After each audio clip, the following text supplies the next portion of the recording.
Hello दोस्तों, मैं रोहित एक बार फिर से स्वागत करता हूं आपके अपने YouTube channel future coaching centre में। इससे अगले वीडियो में हमने चर्चा की थी इम्परेटिव सेंटेंस की।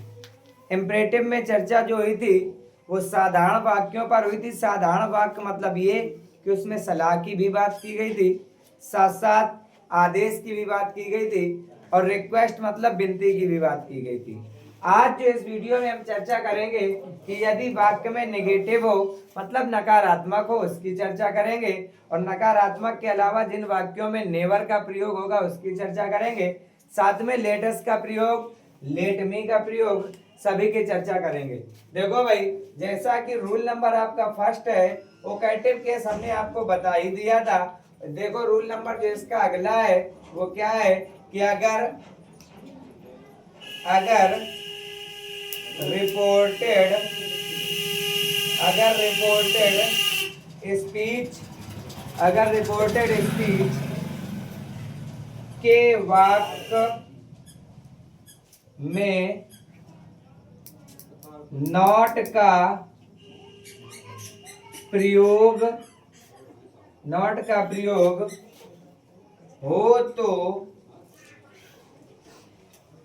इनडायरेक्ट स्पीच बनाते समय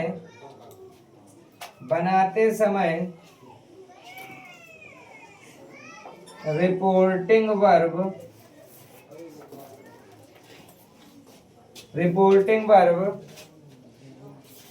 सैड के स्थान पर फॉरवर्ड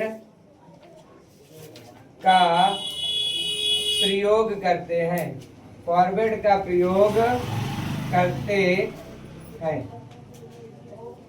एक ही है आपका नियम है, अगर फॉरवर्ड का प्रयोग कर दिया तो जो रिपोर्टेड स्पीच में नॉट होगा उसको हम समाप्त कर देते हैं। दूसरा नियम इसका जो है वो याद करके आप नियम इसका दूसरा भी लिख लीजिए, या अगर रिपोर्टेड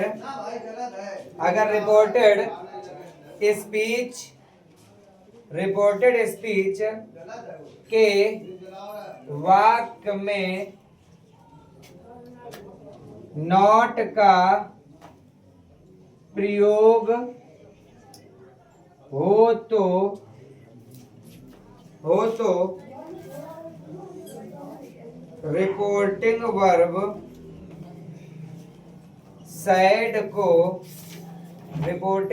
सैड को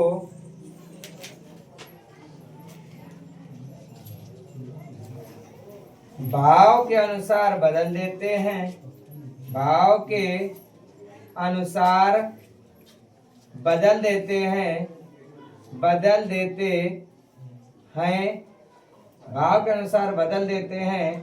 तथा नॉट के बाद टू का प्रयोग करते हैं।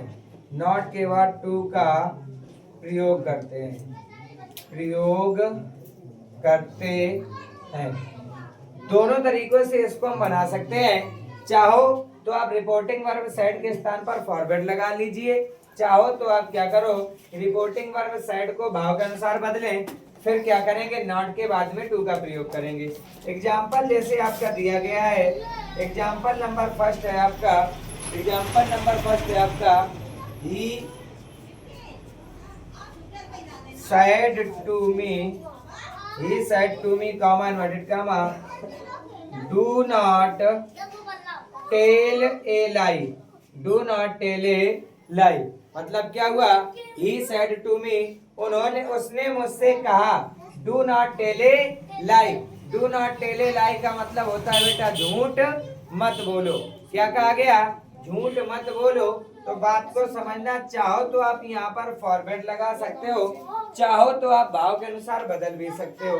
अगर आपने यहाँ पर मान लो फॉरवर्ड लगाया तो क्या आ जाएगा, ही फॉरवर्ड मी, इतना हुआ।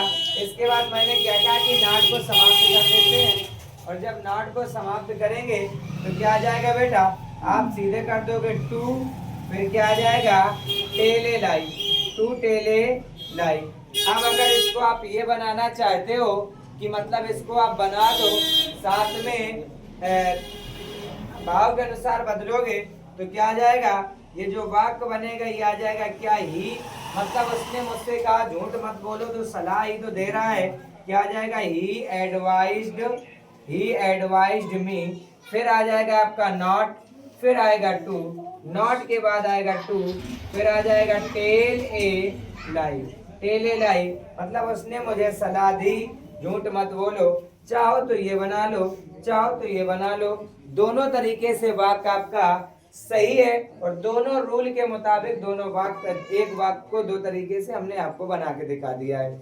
इतना नोट कर लीजिए या स्क्रीनशॉट ले लीजिए, बाकी आगे बताते हैं। स्क्रीनशॉट ले लीजिए जल्दी से। देखो भाई आगे एग्जांपल आपका दिया गया, he said to his son, उसने अपने बेटे से कहा do not go out in time, क्या कहा कि रात में बाहर मत जाओ। तो बेटा अगर उसने अपने बेटे से कहा है तो सीधी बात, अगर आपको ये नहीं समझ में आ रहा है कि हमें एडवाइस लगाना है कि आदेश करना है कि हमें रिक्वेस्ट करनी है, तो आप सीधे से क्या करो, इसके स्थान पर तुरंत क्या लगा दो, आप फॉरवर्ड लगा दो। क्या जाएगा, he forward his son, he forward his son. इसके बाद में क्या करो, to go out in night. बस सीधी सी बात, आप तुरंत फॉरवर्ड लगा करके वाक्य को बना देंगे। आगे देखो, mister Verma said to his new servant, श्रीमान वर्मा ने अपने नए नौकर से कहा do not try to be very clever, क्या कहा कि ज्यादा होशियार मत बनो, क्या कहा ज्यादा होशियार मत बनो। तो बेटा यहाँ पर भी आप कुछ न लगाओ, सीधे क्या कर दो, फॉरवर्ड का प्रयोग कर दो।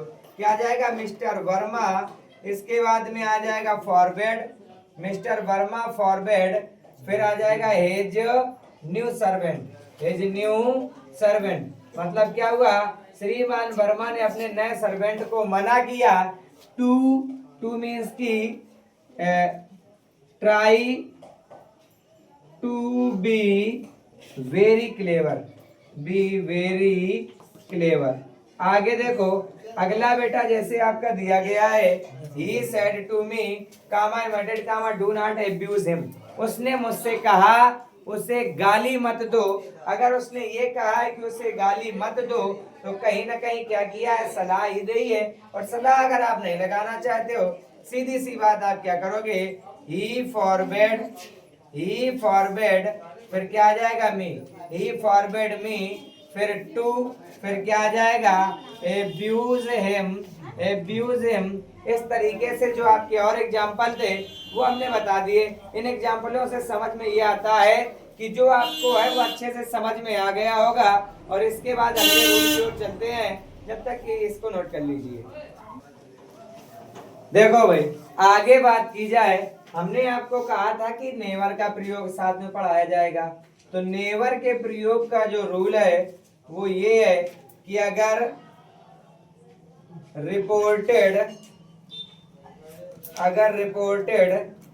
स्पीच का वाक्य, अगर रिपोर्टेड स्पीच के लिखना के वाक्य में नेवर का प्रयोग हो, नेवर का प्रयोग हो तो इनडायरेक्ट स्पीच बनाते समय, इनडायरेक्ट स्पीच बनाते समय रिपोर्टिंग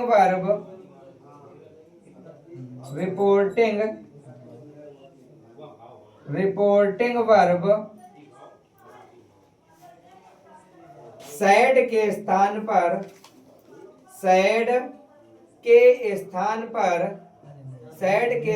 पर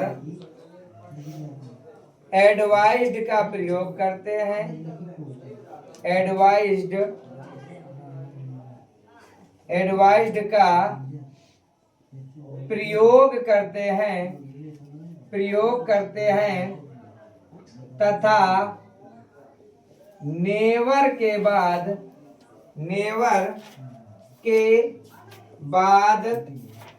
टू का प्रयोग करते हैं। नेवर के बाद टू का प्रयोग करते हैं, टू का प्रयोग करते हैं। और इसी में आपको तुरंत एक नोट पॉइंट डाल लेना है। नोट पॉइंट में आपको ये लिखना है कि अगर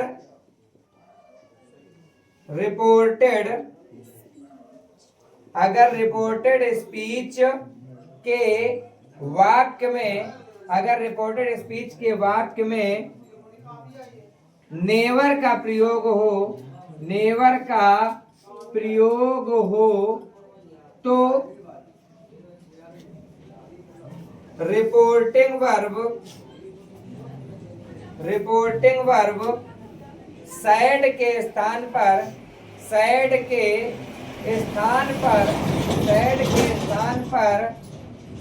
फॉरवर्ड का प्रयोग नहीं करते हैं। फॉरवर्ड का प्रयोग नहीं करते हैं, प्रयोग नहीं करते हैं। ये मतलब आपको नोट पॉइंट में लिखना है। नोट पॉइंट क्या है कि अगर रिपोर्टेड स्पीच के वाक्य में नेवर का प्रयोग हो तो रिपोर्टिंग वर्ब सैड के स्थान पर फॉरवर्ड का प्रयोग नहीं करते हैं। अगर नेवर है फिर आपने फॉरवर्ड लगा दिया तो वाक्य आपका गलत हो जाएगा। जैसे वाक्य दिया गया है, एग्जाम्पल आपका है कि the teacher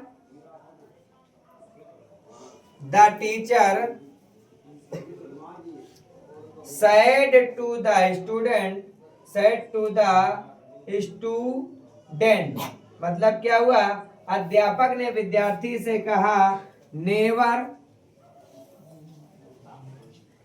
waste your time, never waste your time. मतलब क्या हुआ, क्या कहा कि अपना समय कभी बर्बाद मत करो। तो अगर कहा जाएगा इसको बनाओ तो इधर से क्या आ जाएगा द टीचर, इसके बाद में नेवर का प्रयोग है तो सीधी सी बात है क्या लगाना है, advise. The teacher advised the student, the teacher advised the student. फिर क्या आ जाएगा, मैंने क्या कहा कि नेवर के बाद किसका प्रयोग, टू का प्रयोग करेंगे, नेवर टू। फिर क्या आ जाएगा, वेस्ट। इसके बाद में अब देखो यहाँ पर योर है सेकंड पर्सन में है स्टूडेंट, स्टूडेंट एक है तो क्या आ जाएगा, वेस्ट हेज टाइम। अगर एक से अधिक होता तो हम लगाते दियर, एक है तो हम क्या लगाएंगे, हेज। ये एग्जांपल आपके सामने था, जल्दी से इसका स्क्रीनशॉट ले लीजिए। आगे चर्चा करते हैं लेट के प्रयोग। देखो भाई, अब आगे चर्चा करते हैं लेट के प्रयोग की। लेट के प्रयोग में मतलब ये कि अगर लेट मी दिया हो, क्या दिया हो बेटा, लेट मी। अब अगर लेट मी दिया होगा तो लेट मी के रूल में क्या होता है, लेट मी का रूल ये होता है कि अगर रिपोर्टेड स्पीच के वाक्य में, अगर रिपोर्टेड स्पीच के वाक्य में लेट मी का प्रयोग हो तो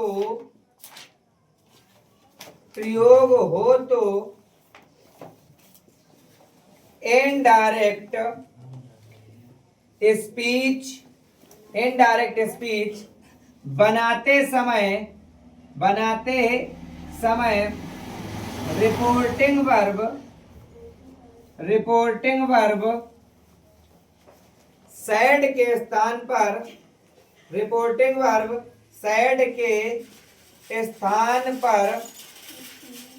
स्थान पर रिक्वेस्टेड का प्रयोग करते हैं, रिक्वेस्टेड का प्रयोग करते हैं, रिक्वेस्टेड का प्रयोग करते हैं, रिक्वेस्टेड का प्रयोग करते हैं। आगे इसमें अगर ये है कि आप चाहो तो ये लिख सकते हो कि रूल नंबर ये फर्स्ट था, सेकंड में आप ये लिख सकते हो बेटा, सेकंड रूल में ये लिख सकते हो इन्वर्टेड कामाज के स्थान पर टू का प्रयोग करते हैं, टू का प्रयोग करते हैं। अब देखो इसको दो तरीके से बना लेते हैं। दो तरीके से बनाने का मतलब ये है कि एक तरीके से बनाने का मतलब ये है कि अगर